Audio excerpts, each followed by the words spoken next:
नारायण नारायण नारायण नारायण है तो हम परमानंद स्वरूप, लेकिन अपने आप को हम परमानंद स्वरूप में क्यों नहीं जान पा रहे हैं, क्यों नहीं पहचान पा रहे हैं? इसका क्या कारण है?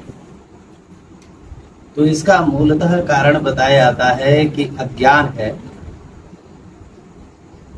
ये सत्य अज्ञान के सिवाय और किसी चीज से ढका हुआ नहीं है। सत्य माने परमात्मा और अज्ञान माने माया का आवरण। ये जो परमात्मा है, ये कहते हैं कि नाहं प्रकाशः सर्वस्य योग माया समावृत मूढ़ः अयं न अभिजानाते लोकः माम अजम अव्ययम्। भगवान कहते हैं कि मैं संपूर्ण लोकों का महान ईश्वर हूँ, सबका नियंता हूँ, कर्ता धर्ता भोक्ता सबका मैं ही हूँ। लेकिन नाहं प्रकाशः सर्वस्य, मैं सबके समक्ष प्रकट नहीं होता। योग माया समावृत, मैं अपनी योग माया से ढका रहता हूँ। ये माया का जो पर्दा है, इसी को अज्ञान कहते हैं। तो बोले महाराज, वो ज्ञान केवल जड़ता में जमी हुई दृष्टि की माया से ही मालूम पड़ रहा है। जब हम जड़ से संबंध बनाए लेते हैं, संसार से संबंध बना लिया हमने, तो इसी में हमारी आसक्ति हो गई। और इसके पीछे जो इसका नियंता है, इसका जो प्रकाशक है, सब कर्म परम प्रकाशक जो ही राम अनादि अवध पद सोई। तो फिर पर्दा यानी प्रकाश के कारण हमको वो मूलतः परमात्मा मालूम नहीं पड़ता।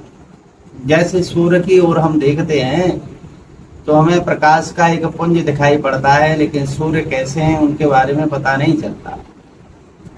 और उन सूर्य के प्रकाश में जगत की सारी वस्तुएं हमें मालूम पड़ती हैं। तो इसी प्रकार हमें ये जो जड़ता में हमारी दृष्टि जमी हुई है, इसके कारण सही समझ में नहीं आ पा रहा है। जिस आनंद को हम खोज रहे हैं, वो आनंद हमने विषयों में समझ रखा है। विषयों में कल्पना कर लेने से जो हमारा मूल आनंद है, जो हमारे हृदय में हमारे पास है, यह उस आनंद का तिरस्कार हो गया। तो असल में वो आनंद, वो चेतन, वो सत्ता तो अपना स्वरूप है ही।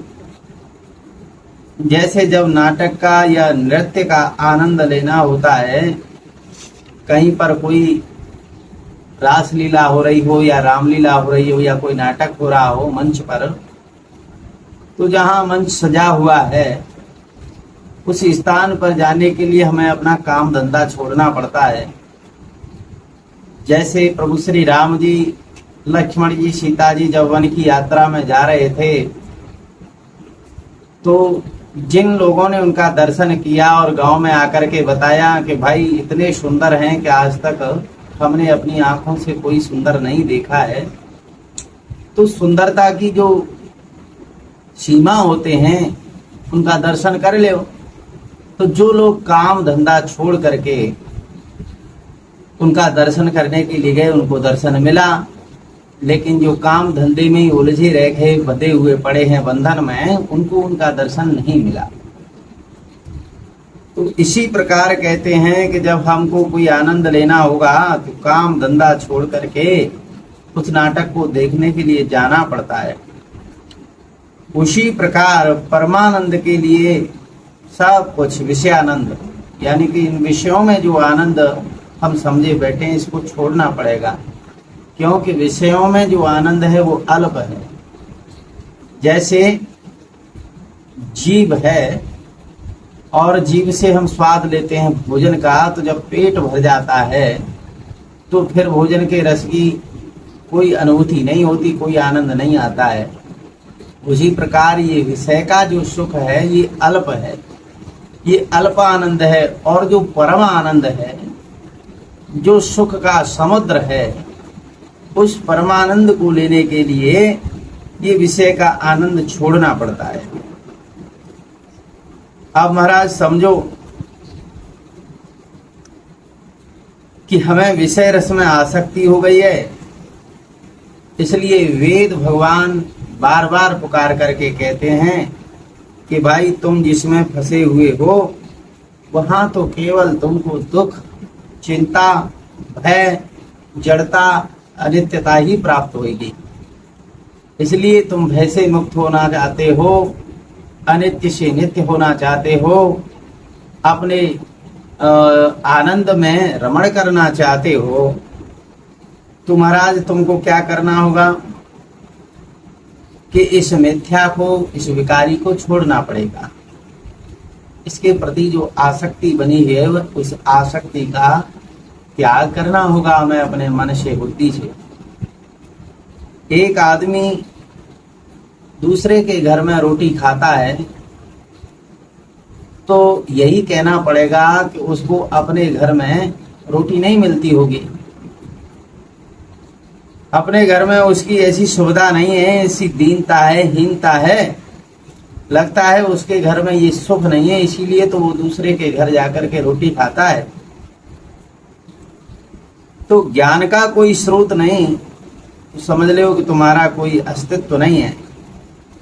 सद्गुरुदेव भगवान बताते हैं कि भाई हमारे अंदर इतनी हीनता की प्रबलता हो गई है कि जब देखो तब बाहर, जब देखो तब दूसरे में। रात को सोओगे तो दूसरे का ही चिंतन करोगे, जागोगे तो दूसरे का ही चिंतन करोगे, सोते जागते खाते पीते सब बार ही बार देखते हैं।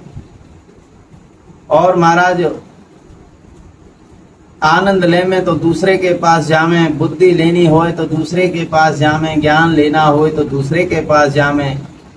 यानी कि जिंदगी में अगर जीवन जीना है, जिंदगी में अगर कुछ करना है तो हमारे पास कुछ नहीं, हमारे अंदर इतनी हीनता आ चुकी है कि हम जीवन जीने के लिए दूसरों के पास जाते हैं। तो इसका तात्पर्य क्या होता है कि क्या तुम्हारी आत्मा में, क्या तुम्हारे स्वयं स्वरूप में, क्या तुम्हारे स्व में कोई बल नहीं है? क्या तुम्हारा जो आत्मा है वो बलहीन हो चुका है? ये जो बाहर का आकर्षण है, संसार का आकर्षण है, जिसको द्वैत का आकर्षण कहते हैं, उस द्वैत के आकर्षण ने, संसार के विषयों के आकर्षण ने अपने भीतर बैठे हुए आत्मा रूपी परमात्मा का तिरस्कार कर दिया, अपने आनंद का तिरस्कार कर दिया। तो अपने भीतर रहने वाला जो आनंद है, मिठास है, उसका तिरस्कार करके और बाहर जाते हो तो फिर बताइए कि जो भीतर वाला आनंद देने के लिए आनंद स्वरूप बैठा हुआ है उसको कैसा लगेगा? उसका तिरस्कार जब करोगे तो वो कुछ कह नहीं पाता, मसा करके रह जाता है। यही बात है कि भीतर जो आत्मदेव बैठे हैं वो कहते हैं कि भाई तुम हमको छोड़ करके इधर उधर भटक रहे हो तो भटकते रहो,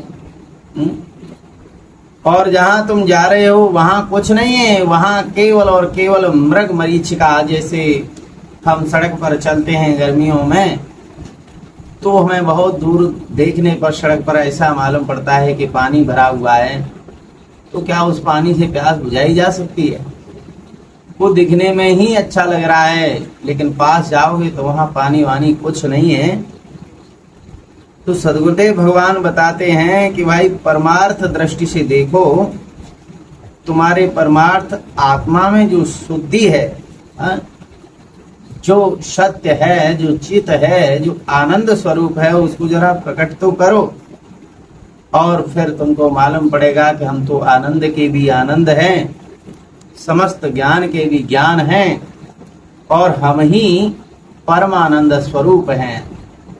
जब इस बात का हमको अनुभव हो जाएगा तो उसी समय सकल अनर्थों की निवृत्ति और परमानंद की प्राप्ति हो जाएगी। यही जो आनंद है, यही परमानंद स्वरूप है। तो इसका मतलब क्या हुआ कि अज्ञान के कारण हमारा आनंद ढका हुआ है, इसीलिए हम बाहरी आकर्षण में फंसे हुए हैं। तो इस बाह्य आकर्षण का त्याग करके अपने स्वरूप में स्थित होना ही परमानंद स्वरूप में स्थित होना कहा जाता है। जय श्री नारायण, जय श्री सद्गुरुदेव भगवान की जय हो।